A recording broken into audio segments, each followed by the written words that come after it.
大家好，欢迎收听台湾俗间。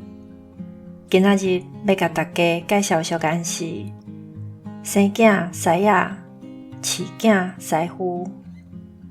这句话用师仔甲师傅来比喻，生囡仔是真简单，养育囡仔加足困难。的确是安尼，因为养育一个囡仔需要付出一世人的心血，养爱会当互伊食好饱、穿好烧。若是破病，就爱家己好好照顾。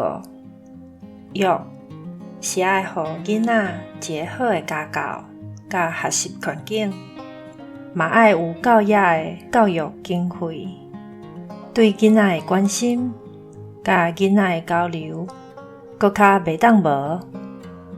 所以人讲生囝师仔，饲囝师傅，就是要表达做父母的责任真大，请养囡仔是比甲因生出来搁较困难。